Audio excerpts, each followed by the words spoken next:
So sorry. Yeah. Cool, thank you. Oh, thanks, Sonia. You are the priority. It's nice. Always. I actually have the same question for you as well. Okay. I was wondering, how do you experience Lieke Partij because this is your old, her old club. How do you experience working with her? Yeah, I think she's a unique player and person. She's cool, quite laid back, and it shows that on the field how she's very composed. And yeah, she's a fun, young, versatile talent, I would say. She's young. Can you help her with the coaching or something? Yeah, I think we all as a team help each other, especially Wika and everyone else. She's new to England and new to the team, so I think the players that have been here longer definitely gave her some pointers and helped her along the way so far. And did she maybe show you around a little bit here? Oh no, we kind of just got here, so just a little bit, just rest and recovery. Thank you. You're welcome.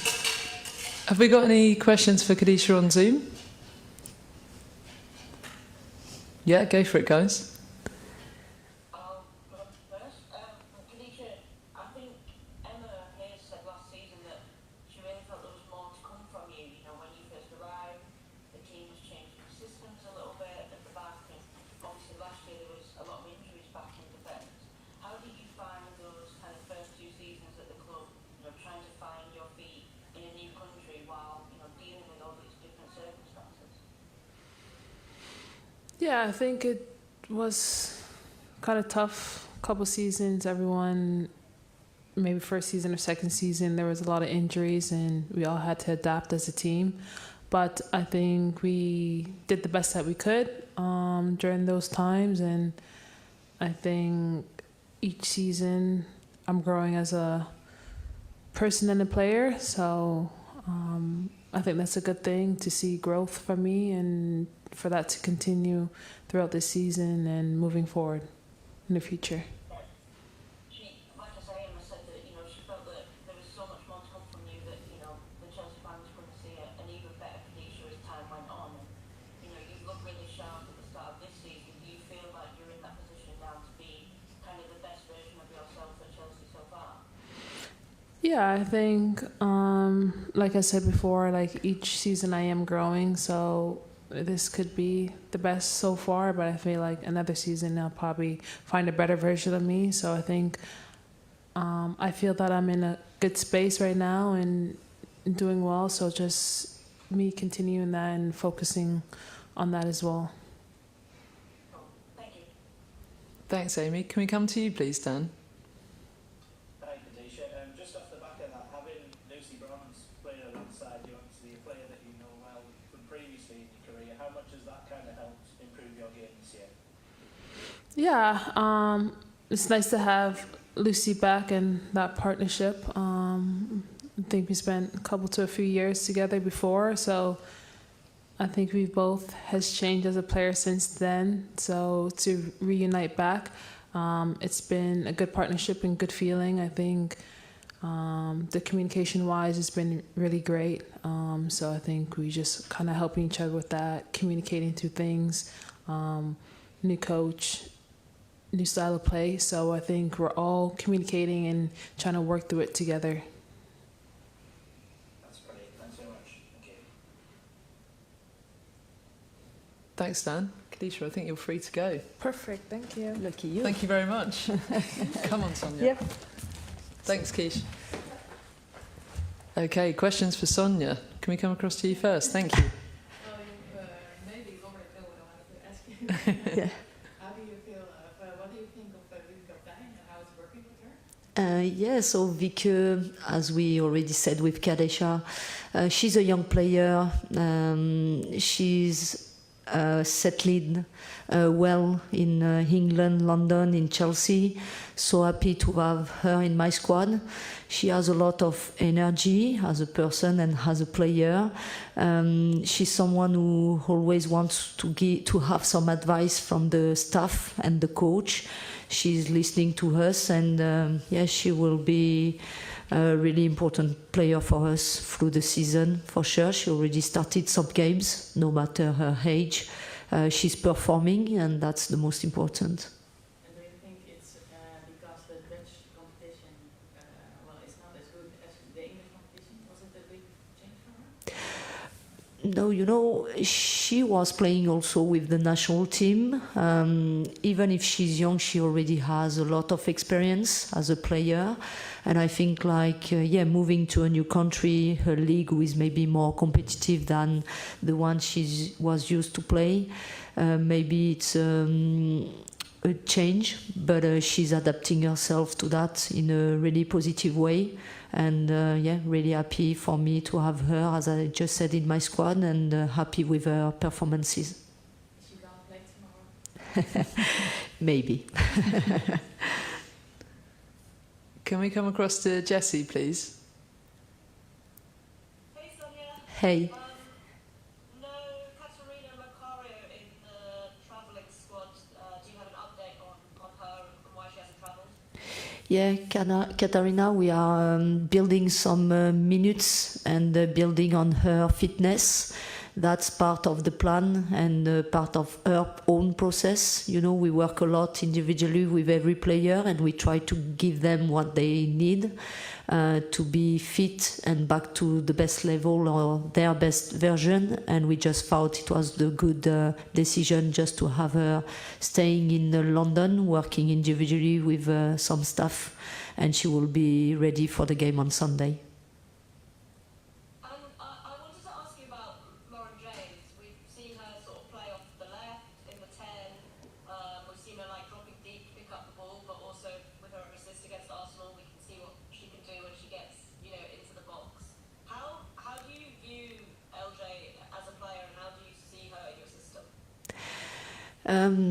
I think LJ can be able to play in different positions. You know, with the ball, she has so much talent, and she's able to play in a central corridor or more in a wide position. She can also play as a forward, false forward. So, yeah, she has all the ability to be able to play in different positions. I think in my game model and my game plans, yeah, I can use her in different positions, and I don't have only one position I think she can fit the best or the most. And yeah, LJ is a player who needs to touch the ball, so sometimes in the game she needs to drop a little bit and touch the ball to make sure she's confident in the game. So this is something like we are learning from each other and making sure she goes in the position where she can have the most impact for the team. And as you just said, like, for me, she's unbelievable when she's able to make an impact higher on the pitch. Being able to score, being able to assist, being able also to cross, as in the last game against Arsenal. So this is what we want from her. Amazing, thank you. Thanks. Cheers, Jessie. Dan? Hey Sonia, hope you're well. Yeah, good, thank you. You obviously got a good result on match day 1 against Real Madrid. I just wonder, how do you want the performance to improve or to grow from that game tomorrow night? I think from one game to the other one, we always want the performance to improve. Obviously, like, we have the game model. Every game we have a game plan. Sometimes game plan is different, or you expect something different from the game model. So yeah, you just have to do what you think in the game day is the best for the team. And getting a result, it's always the most important. But for sure, we want to perform as well. And yeah, we expect to be able to perform tomorrow. And coming from the Real Madrid game, as I already said, like, I want my team to be dominant and making sure we have more consistency in our performance. Just in terms of FC Twente, what have you kind of made of them so far? What are you expecting from them tomorrow night? Yeah, as I already said, we study a lot, or we analyze a lot the opposition. We know exactly what is going to happen tomorrow in the game. We are prepared for that, and we have the ambitions to finish in the first position in this group. So it's about, again, tomorrow being able to win the game, get the 3 points, and continuing our journey in the group. And I was reviewing that game against Celtic last week, and it felt like they had quite a lot of joy with kind of that long ball out of defence or from deep midfield. I think the first goal certainly came from that method. You know, in a game where you're probably going to have more possession, is that something that you kind of be wary of, that long ball? I won't say worry. I've never worry about something. I just try to help my team and my players to be prepared for the games. And transition is always an important part of the game. So from the beginning of the season, we know that, and we are always prepared in that kind of situation. And transition in football is really important. Thanks, Sonia. Best of luck. Thanks. Thank you, Dan. Amy, last but not least. Hi, Sonia. Hi, Amy. I just want to ask you about Sam Kerr's recovery and how she's coming along, and just any kind of update you can give her on her recovery from that ACL injury. Yeah, Sam is doing good. I think mentally she's in a good place. We can see her every day, even if she's not involved in training sessions.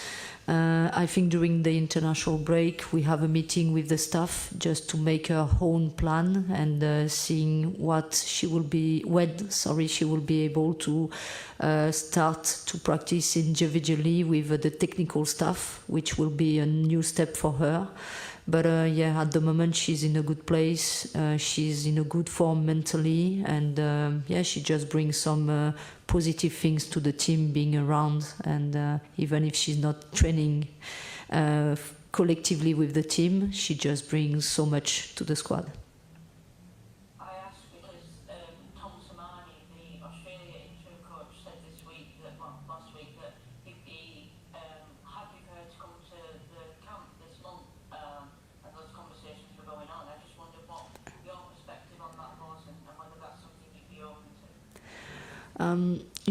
We always have a close relationship with every national team coach.